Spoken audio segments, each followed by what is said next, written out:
Everyone, welcome back to our channel BBS pharma. आज हम unit first के बचे हुए टॉपिक कवर करेंगे।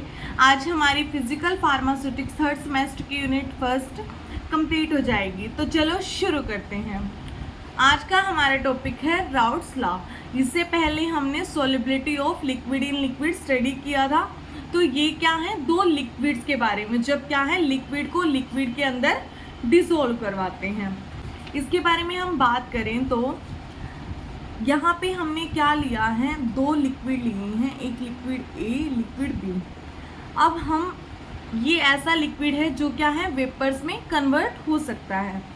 तो यहाँ पे जो लिक्विड है वो क्या है, एक टाइम पे जब हम इसको हीट करेंगे तो ये क्या है वेपर्स बनाना शुरू करेगा। तो यहाँ पे क्या है इस लिक्विड में कि वेपर्स बनने शुरू हो जाते हैं। उसके बाद जो ये वेपर्स बने हैं ये क्या करते हैं, जो इस कंटेनर की वॉल होती है, यहाँ पे ये कंटेनर है, इसकी वॉल्स पे क्या है कुछ प्रेशर लगाना शुरू करते हैं, ठीक है।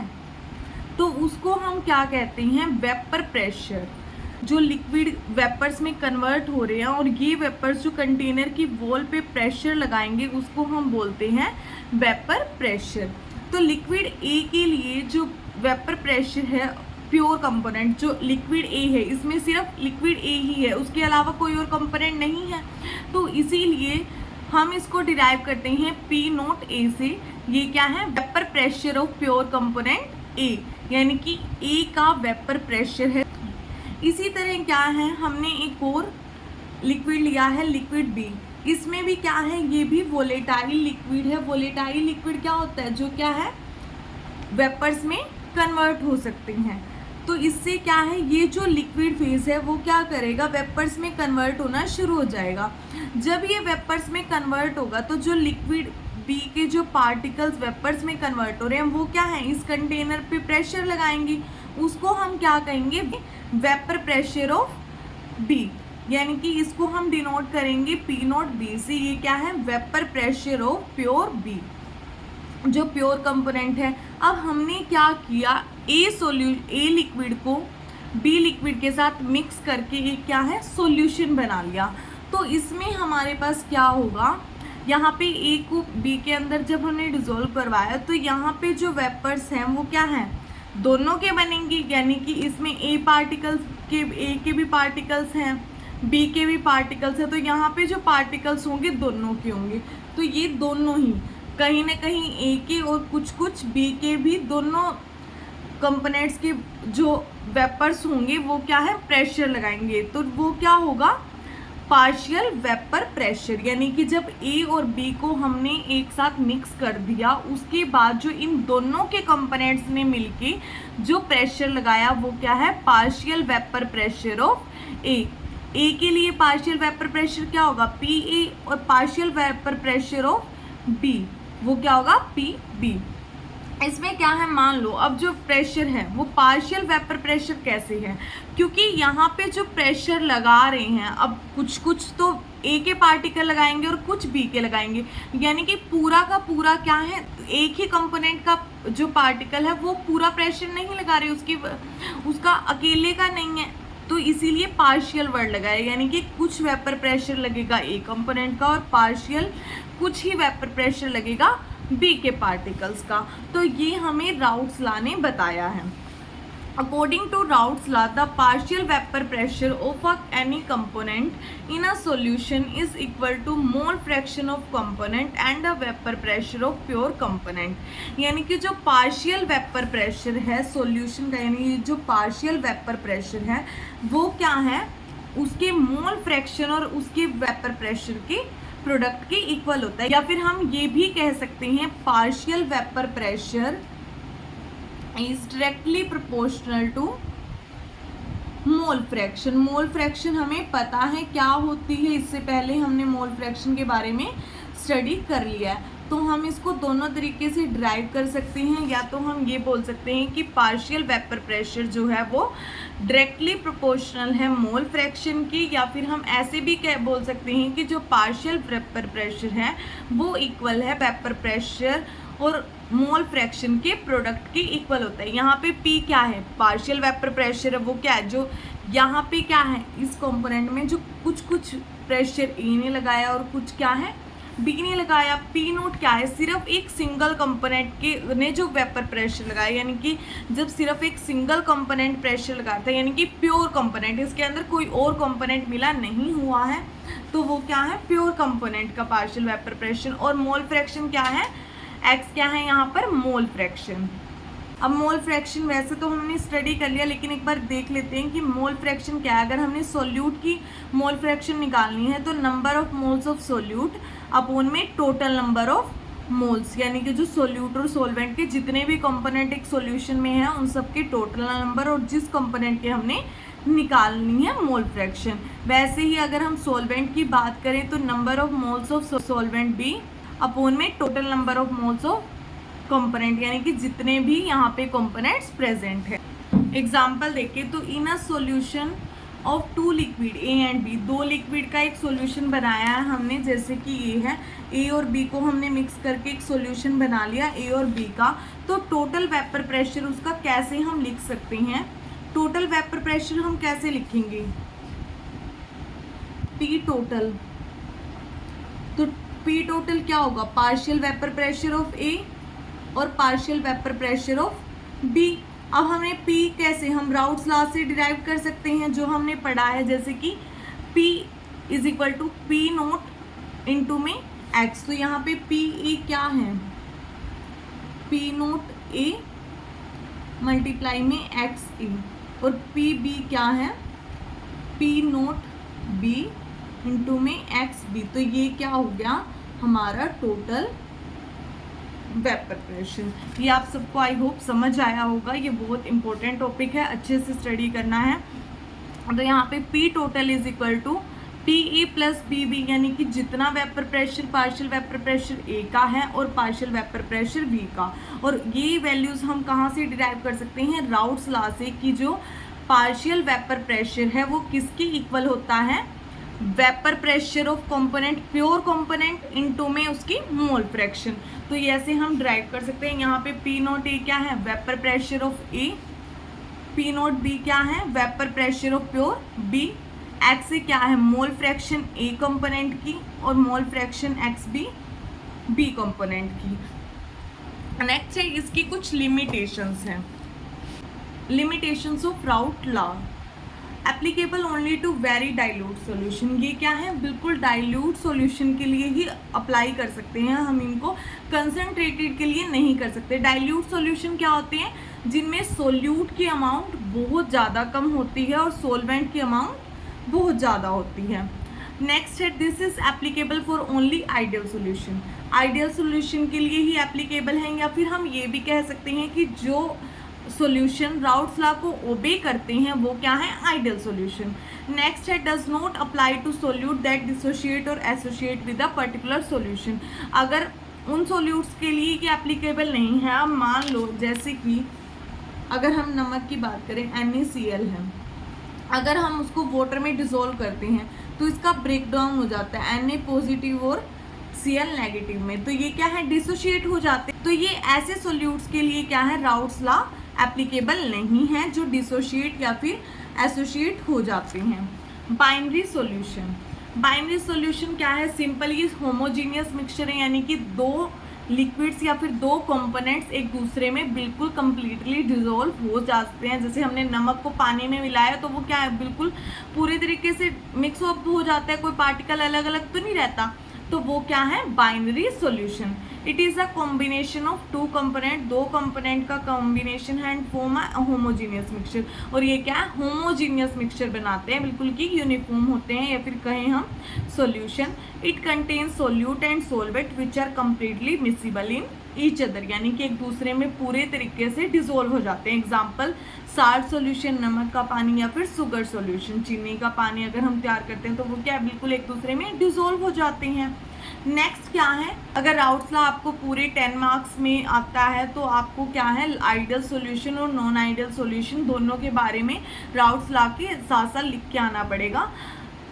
तो आइडियल सॉल्यूशन क्या होता है, द सॉल्यूशन विच ओबे राउट्स लॉ को ओबे करता है। राउट्स लॉ क्या है कि partial vapour pressure directly proportional है मोल फ्रैक्शन की इन ऑल सोल्यूट कंपोजिशन, चाहे सोल्यूट की कंपोजिशन कुछ भी हो, सोल्यूट में कोई भी टेम्परेचर हो, अगर सोल्यूशन क्या है राउट्स लॉ को ओबे कर रहा है, तो राउट्स लॉ क्या है कि जो पार्शियल वेपर प्रेशर है वो डायरेक्टली प्रोपोर्शनल है मोल फ्रैक्शन के, या फिर हम ये कहें कि जो पार्शियल वेपर प्रेशर है वो क्या है पी नोट ए इंटू में एक्स, ये इसके प्रोडक्ट के इक्वल है। जो भी सॉल्यूशन इस लॉ को ओबे करता है वो क्या है आइडियल सॉल्यूशन है। उसमें चाहे सोल्यूट की कंपोजिशन कितनी ही हो, सॉल्वेंट के अंदर वो कितनी ही अमाउंट में मिक्स हो, कोई भी टेम्परेचर हो, अगर वो ओबे करेगा तो वो आइडियल सॉल्यूशन है। लेकिन बहुत रेयर चांस है कि कोई भी सॉल्यूशन वो आइडियल होता है।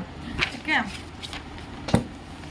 two liquids A and B form an ideal solution when force of attraction between A जब अगर कोई भी सॉल्यूशन है, मतलब मान लो एक सॉल्यूशन है उसके अंदर दो लिक्विड हैं A और क्या है B।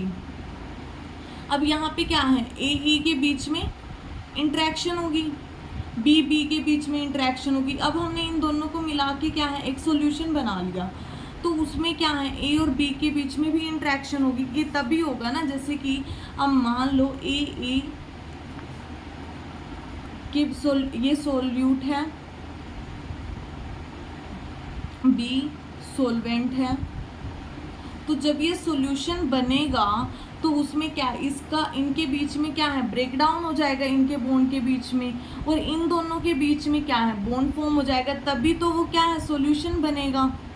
ठीक है, सॉल्यूशन में क्या सोल्यूट और सोलवेंट के बीच में इंटरेक्शन होगी। लेकिन ये जो आइडियल सॉल्यूशन है उसके केस में क्या होगा कि जितनी इंटरेक्शन सोल्यूट और सोल्यूट के बीच में थी उतनी ही क्या है सोलवेंट और सोलवेंट के बीच में भी होनी चाहिए, और उतनी ही क्या है जब सॉल्यूशन फॉर्म होगा तो उतनी ही इंटरेक्शन कितनी सोल्यूट और सोलवेंट के बीच में, यानी कि जितनी इंटरेक्शन यहाँ थी उतनी ही यहाँ पे होनी चाहिए और उतनी ही इधर होनी चाहिए। वो क्या है आइडियल सॉल्यूशन। आपको सिंपल समझ में आया होगा कि जो अब इसने यहाँ पे जो बॉन्ड ब्रेक डाउन करके इसके साथ नया बॉन्ड बनाया तो वो भी उतना ही स्ट्रॉन्ग होना चाहिए जितना ये है, यानी कि इन सब की अट्रैक्शन सेम होनी चाहिए आइडियल सॉल्यूशन के लिए। फॉर आइडियल सॉल्यूशन के लिए हम बात करें P A is equal to P note A into में X A, vapour pressure of A into में मोल फ्रैक्शन ऑफ ए, और वैसे ही partial vapour pressure of B किसके इक्वल है vapour pressure of component B into में mole fraction of B. इसको हम टोटल कहें या फिर पार्शियल जो टोटल प्रेशर है सॉल्यूशन का वो किसके इक्वल है इन दोनों की एडिशन के, यानी कि दोनों का जितना होगा तो ये हमारे पास इक्वेशन आ जाती है। अब बात करें हम कैरेक्टरिस्टिक क्या होनी चाहिए आइडियल सॉल्यूशन की। आइडियल सॉल्यूशन इस इक्वेशन को फॉलो करता होना चाहिए, यानी कि आइडियल सॉल्यूशन ओबे राउट्स लॉ, जितनी भी कंडीशन राउट्स लॉ की है वो सब कुछ फॉलो करता हो। नो हीट एब्जॉर्ब और इवॉल्व ड्यूरिंग मिक्सिंग, जब हम सोल्यूट को इन दोनों को आपस में मिक्स कर रहे हैं सॉल्यूशन बना रहे हैं तो कोई भी हीट एब्जॉर्ब या फिर इवॉल्व नहीं होनी चाहिए, या फिर हम ये कह सकते हैं कि एनर्जी एब्जॉर्ब या रिलीज नहीं होनी चाहिए। जैसे इसमें कहा गया है कि H मिक्स क्या है वो ज़ीरो हो। अब क्या होता है कि जब हम एक पार्टिकल्स को मिक्स करते हैं, यानी कि जैसे कि एक वाले पार्टिकल हैं, ठीक है, इनको हम क्या है B में मिक्स कर रहे हैं, तो इस टाइम क्या है जब यहाँ पे इनका बॉन्ड का ब्रेक डाउन होगा तो कुछ एनर्जी क्या है एब्जॉर्ब होगी, और जब ये इसके साथ अट्रैक्शन शो करेगा तो यहाँ पे जब ये बॉन्ड फॉर्म होगा तो कुछ एनर्जी क्या है यहाँ पे जब बॉन्ड बनेगा तो वो क्या है एनर्जी रिलीज होगी।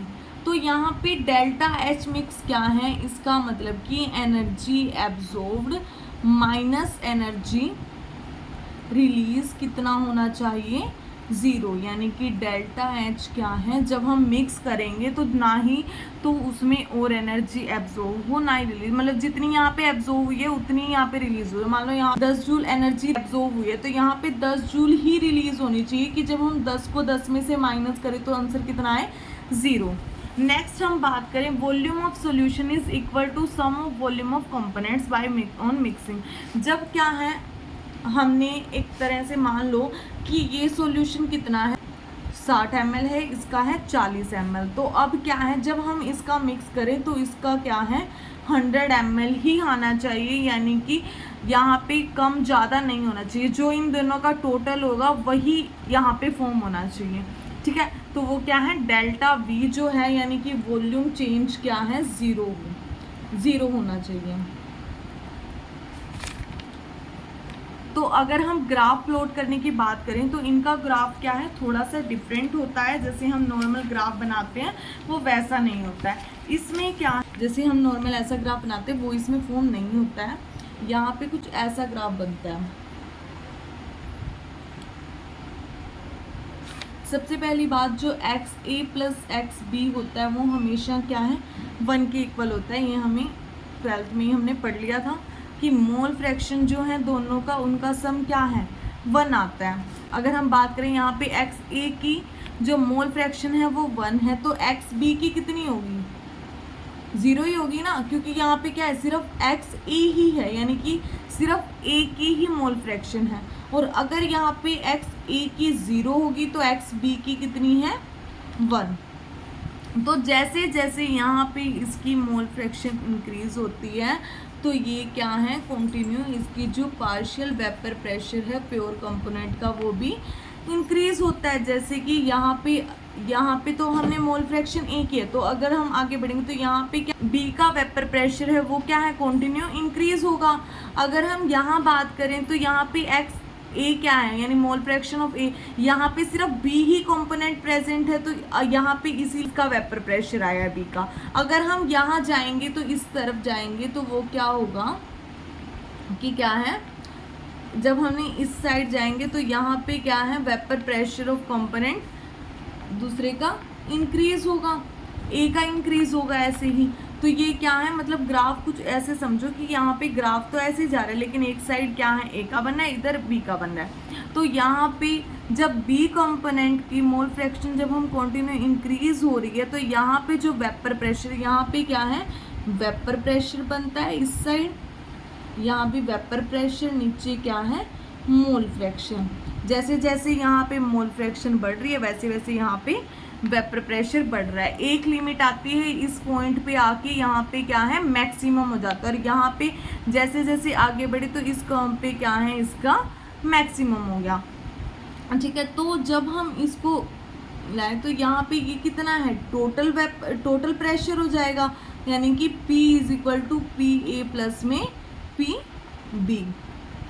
और ये क्या है PB का ग्राफ है, यहाँ से हमने 0 से शुरू किया था, लेकिन जो 0 से शुरू की थी हमने जो कंपोनेंट B की जो मोल फ्रैक्शन है, उसके बाद जब कंटिन्यू हम वेपर प्रेशर बढ़ने लगा तो PB आ गया। तो यानी कि इस पे क्या है PB की जो है वो क्या है P नोट B XB, और यहाँ पे PA की कितनी है PA is equal to P nought A XA। आपको एक बार दोबारा मैं एक्सप्लेन कर देती हूँ इसके बारे में। यहाँ पे क्या है, यहाँ पे इस साइड वेपर प्रेशर होता है, इस साइड भी वेपर प्रेशर होता है। यहाँ पे क्या है मोल फ्रैक्शन होती है। अब हमें पता है XA प्लस XB कितना है, हमेशा 1 होता है। अगर हम यहाँ पे माने कि XA की वैल्यू 1 है तो XB की वैल्यू कितनी होगी 0 होगी, क्योंकि इन दोनों का सम टोटल, यानी कि यहाँ इस पॉइंट पे क्या है सिर्फ A ही प्रेजेंट है। उसके बाद यहाँ पे 0 से हम शुरू कर रहे हैं, यानी कि XB कितना है यहाँ पे 0 है, तो ये क्या XB का। तो जैसे जैसे यहाँ पे हम मोल फ्रैक्शन बढ़ रही है वैसे वैसे ही क्या है वेपर प्रेशर भी इंक्रीज होगा, तो ये क्या है इधर चला जाएगा। और यहाँ पे एक लिमिट पे क्या है जो वेपर प्रेशर है B का वो क्या है मैक्सिमम हो जाएगा। वैसे ही अब इधर देखें, यहाँ पे XA की मोल फ्रैक्शन कितनी है 0, तो XB की कितनी होगी 1, यानी कि यहाँ पे जैसे जैसे हम आगे जाएंगे तो XA की क्या है जो वेपर प्रेशर भी मोल फ्रैक्शन के साथ बढ़ेगा, तो यहाँ पे ये क्या है कुछ ऐसा ग्राफ प्लॉट हो जाएगा, ठीक है। और यहाँ पे क्या है मैक्सिमम वेपर प्रेशर आ जाएगा। जब हम इन दोनों को ऐड करेंगे तो क्या है यहाँ पे टोटल वेपर प्रेशर आ जाएगा। टोटल वेपर प्रेशर कितना होगा P is equal to PA plus में पी बी, अगर हम पी ए की बात करें तो वो इस पे पी ए होगा, क्योंकि यहाँ हमने 0 से शुरू किया है। अगर कोई भी ग्राफ देखो तो वो 0 से शुरू करते हैं ना, जैसे यहाँ से 0 से शुरू करेंगे तभी आगे बढ़ेंगे। तो यहाँ पे हमारे पास क्या है, ए की है ये वाली। तो यहाँ पे जो पार्शियल वेपर प्रेशर है ए का वो कितना है, पी नोट ए इंटू में एक्स ए, और इस पे क्या है, P B is equal to P nought B into में एक्स बी। तो ऐसे ही क्या है, अगर वो ग्राफ इस तरह का आता है कि ये क्या है, आइडियल सॉल्यूशन। नेक्स्ट हम बात करें non ideal solution. Non ideal solution यही क्या है, रियल सॉल्यूशन होते हैं, क्योंकि सारे के सारे जो हैं, कोई भी चीज़, कोई भी सॉल्यूशन आइडियल नहीं होगा, वो सब क्या है, नॉन आइडियल होंगे। यानी कि रियलिटी में है वो क्या है, नॉन आइडियल सॉल्यूशन, इसीलिए इनको कहते हैं real solution. The solution which do not obey routes law at any concentration and temperature. यानी कि किसी भी कंसंट्रेशन पे, चाहे हम सोल्यूट की कंसंट्रेशन को बढ़ा लें, घटा लें, किसी भी टेम्परेचर को, अगर टेम्परेचर को इंक्रीज डिक्रीज करेंगे, लेकिन वो राउट्स लॉ को क्या है, ओबे नहीं करते, उसको फॉलो नहीं करते। जैसे कि रियल सॉल्यूशन के लिए क्या है, volume of solution is not equal to sum of component. यानी कि जितना ए का वॉल्यूम है, मान लो वो कितना है, 30 है, बी का कितना है, 60 है, तो सॉल्यूशन का कितना वॉल्यूम होना चाहिए, ए प्लस बी होना चाहिए, यानी कि 30 प्लस 60। लेकिन जो वॉल्यूम ऑफ सॉल्यूशन है वो क्या है, नॉट इक्वल टू सम, इन दोनों के सम के बराबर नहीं होता, या तो वो कम होगा या फिर वो ज़्यादा होगा, जो कंपोनेंट के सम के बराबर नहीं होता। Change in enthalpy delta H is not equal to 0। यानी कि जितनी एनर्जी जब यहाँ पे बॉन्ड ब्रेकडाउन होगा,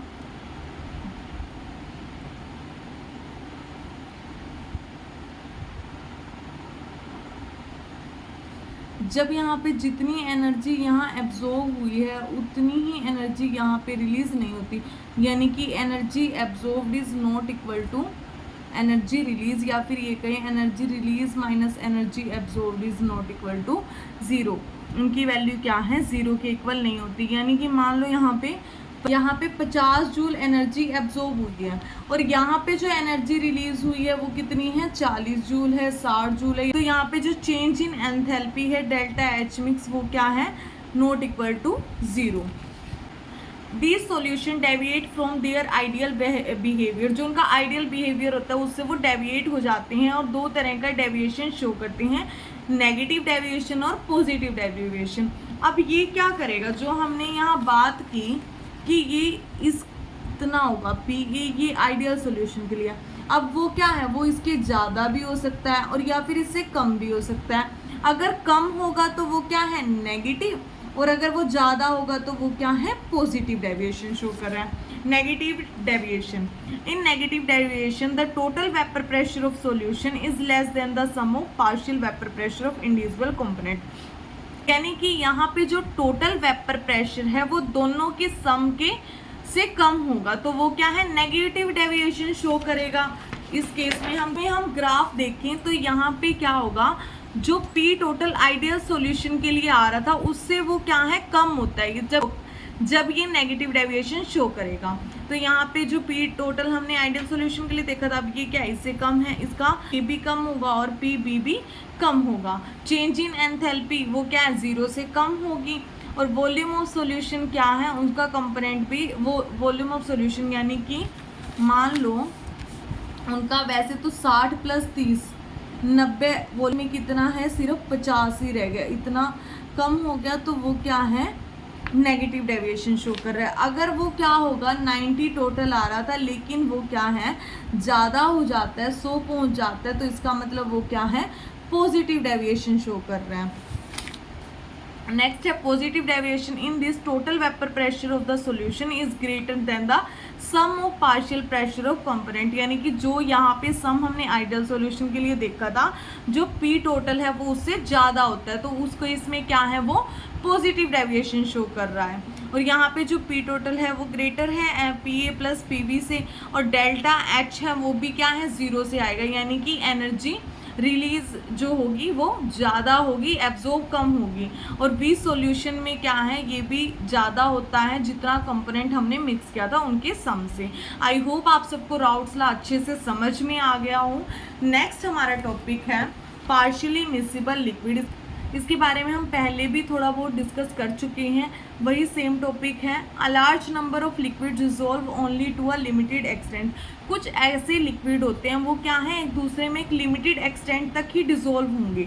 दे are also known as partially miscible liquid. इन्हीं को क्या कहते हैं, पार्शियली मिसिबल लिक्विड। जैसे कि अगर हम फिनॉल को वाटर में डिजोल्व करवाएंगे या फिर ऑयल को जब हमने वाटर में डिजोल्व करवाया, तो इस केस में क्या होता है कि ऑयल अपनी अलग लेयर बना लेगा और वाटर क्या अलग लेयर बना लेगा। कभी ऑयल के ड्रॉप्स को वाटर के अंदर मिक्स करके देखना, तो ऑयल जो है उसकी ड्रॉप्स हमें अलग से ही विजिबल होती हैं।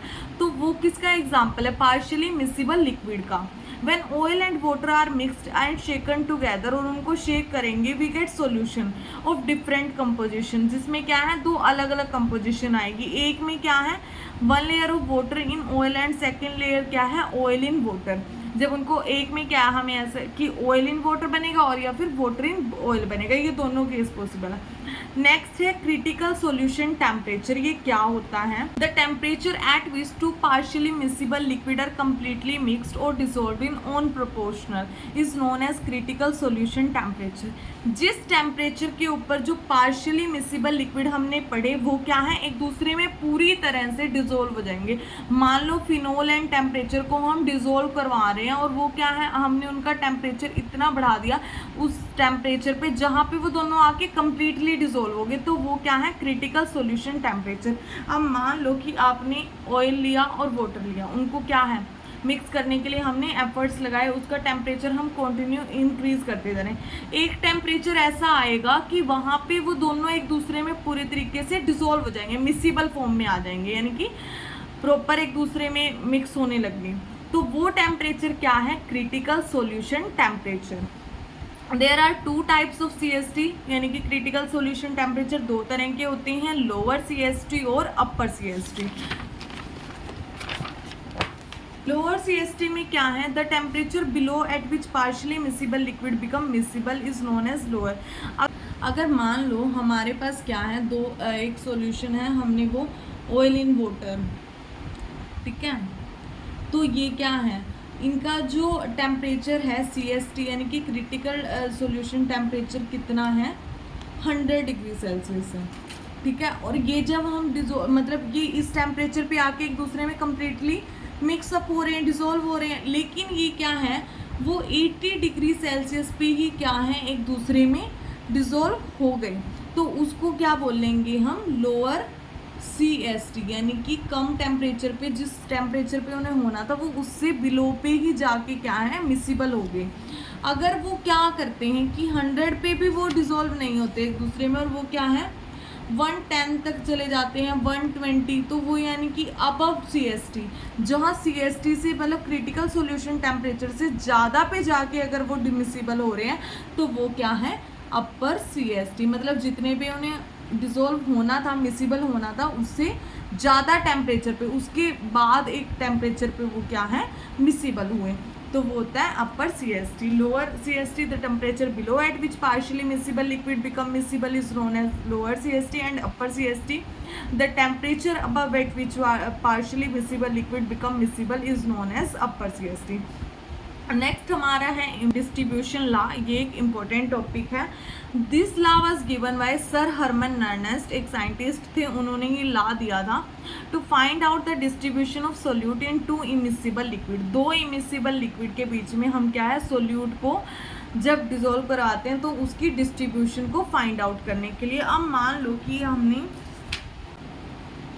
हमने एक दो इमिसिबल लिक्विड का सॉल्यूशन है हमारे पास, ठीक है, ऑयल इन वाटर का। अब इसके अंदर क्या है हमने सोल्यूट ऐड कर दिए, तो उसकी डिस्ट्रीब्यूशन को देखने के लिए जो डिस्ट्रीब्यूशन लॉ दिया गया था नर्नेस्ट ने, वो क्या है, according to this law if a solute distribute between two immiscible solvent A and B. अब ए एंड बी क्या है, ए ऑयल है मान लो, बी वाटर है, ए और बी के बीच में हमने एक सोल्यूट ऐड कर दिया जो क्या है एक्स, तो then the ratio of concentration of solute, जो सोल्यूट की कंसंट्रेशन है, यानी कि सोल्यूट की कंसंट्रेशन ए में और सोल्यूट की कंसंट्रेशन बी में, इनका क्या है, इनकी रेशियो क्या है, कांस्टेंट होगी। ठीक है, समझ में आए। जो हमने सोल्यूट ऐड किया है उसकी ए में अगर हम कंसंट्रेशन देखें और बी में कंसंट्रेशन देखें, जो सोल्यूट हमने ऐड किया है उसकी कंसंट्रेशन ए में और सोल्यूट की कंसंट्रेशन बी में। अब सोल्यूट पार्टिकल मान लो हमने जितने भी डिसोल्व किया वो कुछ तो क्या है ऑयल में जाके डिसोल्व हो जाएंगे और कुछ क्या है वाटर में जाके, मतलब एक अगर सॉल्यूशन था पूरा, ठीक है, इसके अंदर ऑयल भी है और वाटर भी है, कुछ तो क्या है ऑयल वाली साइड जाके डिसोल्व हुए और कुछ क्या है वाटर वाली साइड जाके डिस्ट्रीब्यूट हुए। तो इसके लिए इनकी जो दोनों की कंसंट्रेशन है ये क्या है, सोल्यूट एक्स और ये क्या है ए कंपोनेंट है, मान लो ये क्या है बी कंपोनेंट है, तो इनकी कंसंट्रेशन एक्स की ए में और एक्स की बी में, इनका रेशियो क्या है, हमेशा कांस्टेंट वैल्यू होती है। जैसे कि if a solute distribute between two immiscible solvent A and B at constant temperature then the ratio on concentration of solute in two solvent is a constant value. Concentration solute की A में, concentration of solute या X in B is equal to K D. K D यहाँ पे क्या है, distribution constant. अगर if K D is greater than 1 then solute is more soluble in solvent। अगर हम मान लेते हैं A के अंदर तो कितनी है 20 है और B के अंदर कितनी है 10 है, तो यहाँ पे जब हम इनका रेशियो निकालेंगे तो क्या है, ग्रेटर देन 1 2 आया है, तो ये क्या ग्रेटर देन 1 यानी कि A के अंदर ज़्यादा है, A के अंदर ज़्यादा सोल्यूबल हुए हैं सोल्यूट। अगर B के अंदर 40 आती है और ए के अंदर कितनी है 20, तो सॉरी 1/2, ये क्या है 1 से कम है, यानी कि बी के अंदर मोर सोल्यूबल है सोल्यूट, बी फेज के साथ जो है वो ज़्यादा सोल्यूबल हो रहा है। नेक्स्ट है इसकी application. This law used for separation of organic substance from aqueous solution. जो ये क्या था, ऑर्गेनिक सब्सटेंस को एक्वस सॉल्यूशन से सेपरेट करने के लिए यूज़ होता है, यानी सेपरेशन मेथड है ये। It is also useful in determination of association and dissociation की जो सोल्यूट मॉलिक्यूल है वो कितना डिसोशिएट हो रहा है और एसोसिएट हो रहा है उसको डिटरमाइन करने के लिए हम डिस्ट्रीब्यूशन लॉ का यूज़ करते हैं। डिटर्मिनेशन ऑफ सोल्यूबिलिटी, सोल्यूबिलिटी को डिटरमाइन के लिए यूज़ करते हैं कि सोल्यूट क्या है, कहाँ कितना किस में सोल्यूबल हो रहा है, ये क्या है, हमें सोल्यूबिलिटी हमें पता चल जाएगी। लिमिटेशंस क्या है डिस्ट्रीब्यूशन लॉ की, the temperature should be constant through the out the experiment. जब हम पूरा एक्सपेरिमेंट करेंगे, यानी कि जब हमने सोल्वेंट लिए अलग अलग उनमें सोल्यूट मिक्स किया, उसके बाद क्या है उस पूरे टाइम में जो टेम्परेचर है सिमिलर रहना चाहिए, टेम्परेचर इधर उधर नहीं होना चाहिए। पूरा एक्सपेरिमेंट के टाइम में टेम्परेचर की वैल्यू कांस्टेंट रहेगी। Both solvent must be immiscible, miscible solvent नहीं ले सकते, मिसिबल लेंगे तो क्या है हमें सोल्यूट भी उनके अंदर जाके मिक्स हो जाएगा, हमें पता ही नहीं चलेगा। तो यानी कि ऐसे सॉल्वेंट लेने होते हैं जो एक दूसरे में मिक्स नहीं होते। It is only applicable for very dilute solution के लिए ही एप्लीकेबल है ये। Solute must be in same concentration at and state in both the solvent. हम मान लो दोनों हमने सोलवेंट लिए हैं तो उनके अंदर क्या है, दोनों के अंदर सोलवेंट की जो सोल्यूट की कंसंट्रेशन मान लो 50 mg हमने जो सोल्यूट है वो उसमें डिसॉल्व करवाना है और वो सॉलिड है तो दोनों में सॉलिड होना चाहिए, लिक्विड है तो दोनों में लिक्विड होना चाहिए। ठीक है, मतलब स्टेट और उसकी कंसंट्रेशन सॉल्वेंट के अंदर मिक्स होनी चाहिए। Solute must know undergo any change that is not be dissociate और एसोशिएट। जो सोल्यूट है वो डिसोशिएट या फिर एसोशिएट नहीं होना चाहिए, उसका ब्रेकडाउन नहीं होना चाहिए जो सॉल्वेंट है उसके अंदर। नेक्स्ट हमारा टॉपिक है diffusion principle in biological system. ये हमारा इस यूनिट का लास्ट टॉपिक है, diffusion. It is defined as the process of transfer और movement of molecule from a region of higher concentration to lower concentration under the influence of concentration gradient. अब क्या है, हमने एक सिस्टम है यहाँ पे, इसमें क्या है, मान लो सोल्यूट की कंसंट्रेशन इस साइड ज़्यादा है और यहाँ पे क्या है, कम है।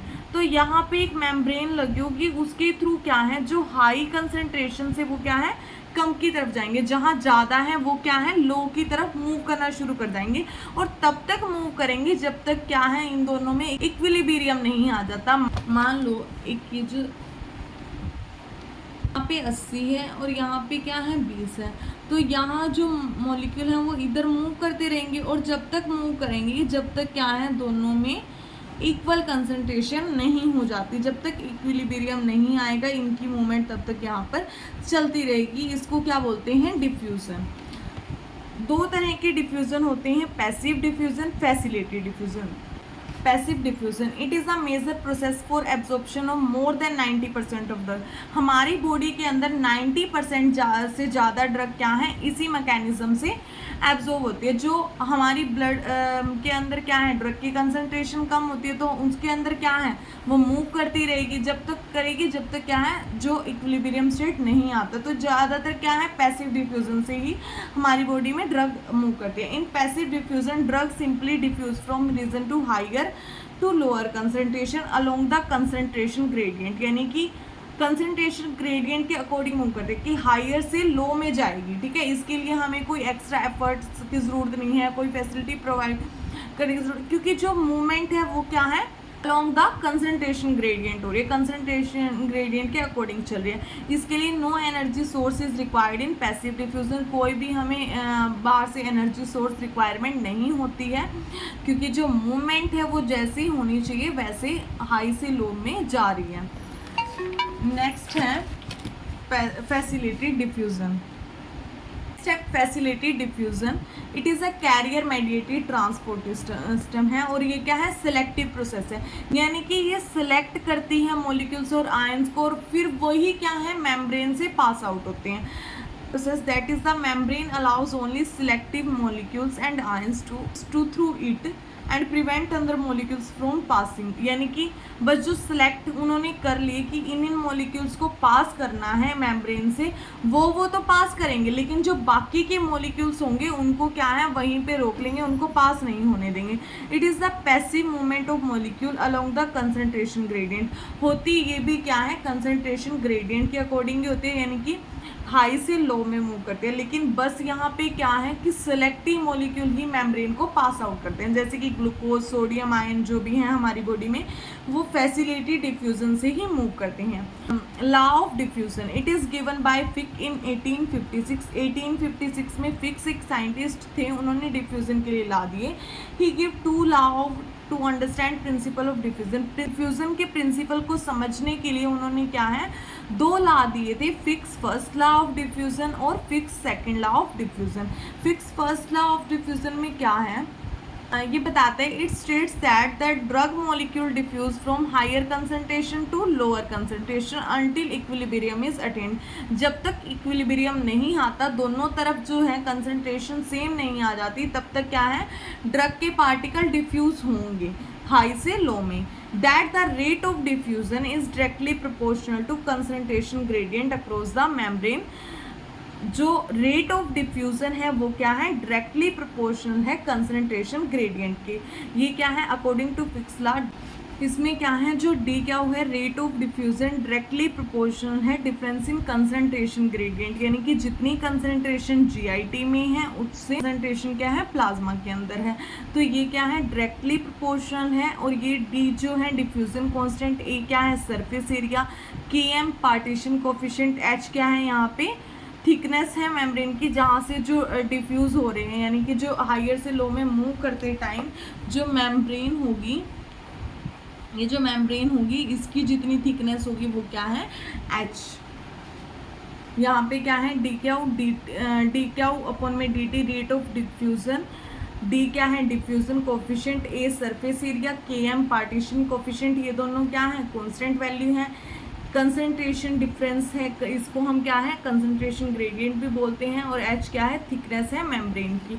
तो यानी कि रेट ऑफ डिफ्यूजन डी क्या हो अपॉन में D T is equal to D A K M, इसमें ये और ये कांस्टेंट है, अपॉन में H G I T minus C, यानी कि डी क्या हो अपॉन में D T is directly proportional to concentration gradient की डायरेक्टली प्रोपोर्शनल, जितना इनमें डिफरेंस होगा रेट ऑफ डिफ्यूजन क्या है उतना ही इंक्रीज होता है। फिर सेकेंड लॉ में क्या बताया था, it states that change in concentration with respect to time is directly proportional to change in concentration gradient in system.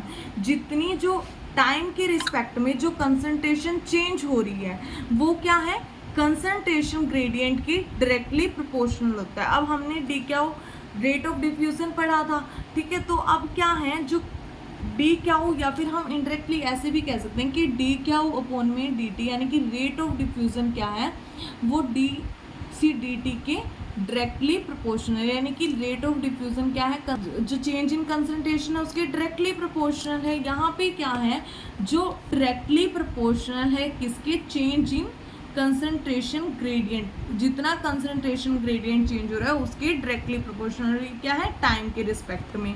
तो इसको हम डायरेक्टली ऐसे भी लिख सकते हैं, और अगर हम प्रोपोर्शनल डायरेक्टली प्रोपोर्शनल को हटा के यहाँ पे क्या है कांस्टेंट आया वो क्या है diffusion coefficient. Application of diffusion in pharmaceutical study के लिए डिफ्यूजन की क्या क्या एप्लीकेशन है, release of drug from doses form. इससे हमें पता चल जाएगा कि जो हमने डोजेज फॉर्म कोई भी टैबलेट कैप्सूल लिए तो उसकी जो ड्रग है उसमें से कब रिलीज होती हैं। Prediction of absorption and elimination of drug की कितनी अमाउंट कितनी ड्रग एब्जॉर्ब होगी और कितनी ड्रग बॉडी से एलिमिनेट होगी। Distribution of drug in tissue, tissue के अंदर क्या है ड्रग कितनी डिस्ट्रीब्यूट हो रही है वो सब क्या है हमें डिफ्यूजन की हेल्प से पता चल जाता है।